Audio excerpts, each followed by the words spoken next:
আসসালামু আলাইকুম। হঠাৎ করে কালকে সকালে আমাকে মফিজ ফোন দিয়ে বলল যে, "আজকে রাতে একটা পিকনিক আছে।"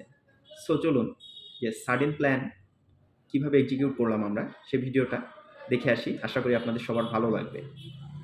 So let's go. তো ১ম এই দেখছি সেলিম চাউল ধুচ্ছে এবং এখানে মাংস দেখতে পাচ্ছি এবং জুয়েলের দায়িত্ব ছিল বাটাবাটির যে দায়িত্বটা আরকি ওটা এবং আমাকে পেঁয়াজ কাটার দায়িত্ব এবং ঝালের আগা এবং গোড়াটা কাটার দায়িত্ব দিয়েছে এবং কাটার পরে এই হচ্ছে অবস্থা। ১ম কাটলাম এবং এখানে সেলিম মাংসটাকে মসলা মাখিয়ে নিচ্ছে এবং তারপরে এটা রোস্টের মাংস ছিল। এখানে রান্নার প্রিপারেশন অলরেডি শুরু হয়ে গিয়েছে। রাসেল মাঝে মধ্যে মাংসটাকে নেড়ে দিচ্ছে এবং এখানে মফিজ গরম পানি নিয়ে যাচ্ছে।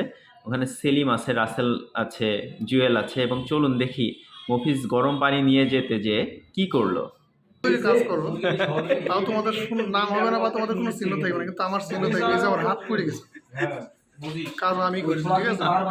এটা স্মৃতি হয়ে থাকবে যে আমি কতটা কাজ করেছি।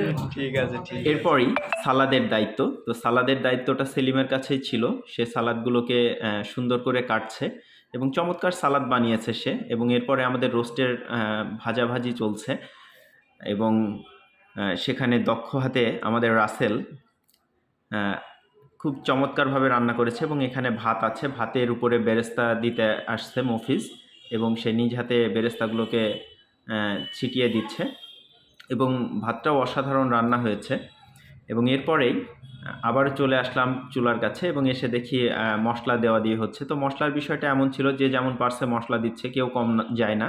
সবাই রাঁধুনির পাট নিতে যাচ্ছে এবং রান্নার শেষে এই যে আমাদের খাওয়ার প্লেট এবং আমরা খাওয়া শুরু করলাম এবং বেশ চমৎকার হয়েছে পিকনিকটা। সবাই মিলে অনেকদিন পরে এক জায়গায় হইলাম এবং আমি খাচ্ছি এখানে।